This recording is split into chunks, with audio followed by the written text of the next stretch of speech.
દોસ્તો, મારા દાદાજીને દાપણની દાઢ ફૂટી છે ને એ પણ સાલું 85માં વર્ષે. મને લાગે છે 1.5 દાપણની દાઢ હશે. રોજે રોજ ડોક્ટરને બતાવવા જાય છે. સવાર સાંજ ચોખ્ખા ઘીના શીરા ઝાપટે છે ને રાત્રે 1 લીટર દૂધ ગટગટાવી જાય અને કાંઈ પણ કહેવા જોઈએ ને તો બસ ખખડાવી મારે છે. અરે દવાની ગોળીઓ લાવ્યો. હા, લઈ આવ્યો છું. આલો ગોળીઓ સવાર સાંજ લેજો. હા ભલે. ગિરિયા, આજે જમવામાં પૂરણપૂરી બનાવડાવી છે, જરા સારું પડે. અરે શું સારું પડે, તમારે તો સારું જ છે બધું. આ નસીબ ને દાંત બંને તમારા લાભમાં જ છે. પછી ભલે અમારું જે થવાનું એ થાય, તમને તકલીફ ના પડવી જોઈએ. એ ગિરિયા, વધારે વાયડો નહીં થતો. હાલે તને દાંત ફૂટવાના હતા ને ત્યારે તમે અમારી રાતોની ઊંઘ ને હારે હારે ધોતિયા બગાડ્યા. હવે તમારે આ ઉંમરે એના બદલા લેવા છે? ગિરિયા, કળતર થાય છે, ડાક્ટર પાસે જવું પડશે. અરે તમારે રોજે રોજ શેના ડાક્ટર પાસે દોડવું છે? ગિરિયા, ડાક્ટરની સેક્રેટરી આમ હાથ ઝાલીને પ્રેમથી ખુરશીમાં બેસાડે ને તો દાંતમાં જરા રાહત રહે. એની જાતને હાથ ઝાલવાથી દાંતના દુખાવા મટી જતા હોય એવું મેં ક્યારે સાંભળ્યું નથી. 85માં વર્ષે દાંત ફૂટે એવું સાંભળેલું નહીં ને, એટલે મારે તો આજે ઉજવણું કરવું છે. એનું ઉજવણું? સાંજે મહિલા મંડળની મહિલાઓ મારી ખબર કાઢવા આવવાની છે, એટલે ગિરિયા ચા નાસ્તો કરીશું અને હારે હારે સોસાયટીમાં 250 ગ્રામ મોહનથાળના પેકેટો વેચીશું. અરે દાદાજી, તમને દાઢ આવવાની છે, દીકરો નથી આવવાનો તે ઉજવણું કરવા નીકળ્યા છો? ચૂપ રે. તું જન્મેલો ત્યારે મેં પેંડા વેચેલા. હા, તો એક કામ કરો, જઈને બધા પાસેથી પેંડા પાછા લઈ આવો. અરે તમારા ઉજવણા કરવામાં અમારા ઉઠમણા થઈ જશે. બેસ છાની માની, વધારે પડતી મગજમારી નહીં કરતો હાડા, નહીં તો હું છે ને હું વડીલો પર અત્યાચાર કરવાના ગુનામાં તને અંદર કરાવી દઈશ. ભગવાન, તમે જેમ કહેશો એમ કરીશ. બસ તો ચાલ ચાલ ડોક્ટર પાસે, હું જરા અત્તર છાટી આવું. હું અત્તર? સાહેબ, આને કહેવાય સાચા અર્થમાં દાદાગીરી. મારે મારો દાદો કાઢવો છે, તમારે લેવો છે.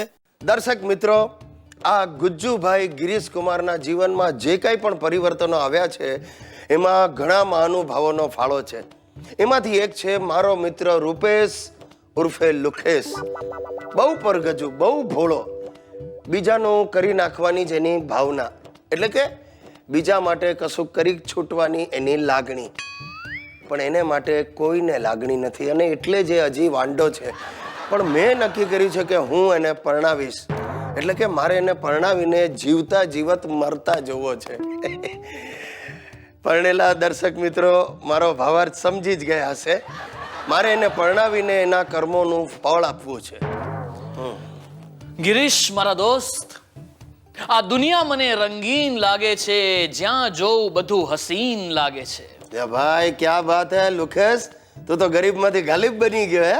જગતમાં કોઈ નથી જાણતું પોતાનું ભવિષ્ય શું છે. ના પૂછીશ તું મને જીવનનું રહસ્ય શું છે? નહીં પૂછું ભાઈ, કોઈ દિવસ નહીં પૂછું.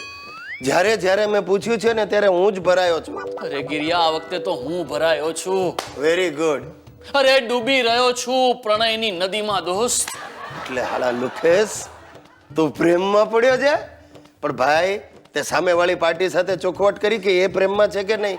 યાર, એનો તો ટાઈમ જ ન રહ્યો. લો, પણ ગિરિયા, એ મારી સામે જોઈને હસી દોસ્ત, અને આપણે મનોમન નક્કી કરી નાખ્યું કે આજ મારી મુમતાઝ ને હું એનો સિકંદર.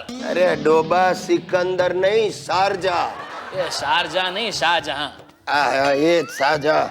એ ભાઈ શાહજહાં, તારી પાસે ભાડાનું ઘર છે, એ પણ 1 રૂમ કિચનનું. આ તારી મુમતાઝને રાખીશ ક્યાં? રામલીલાના મેદાનમાં? ના ગિરિયા, દિલમાં રાખીશ દોસ્ત, દિલમાં. ભાઈ રેવા દે, એન્જિયોપ્લાસ્ટી કરાવવાના વારા આવશે.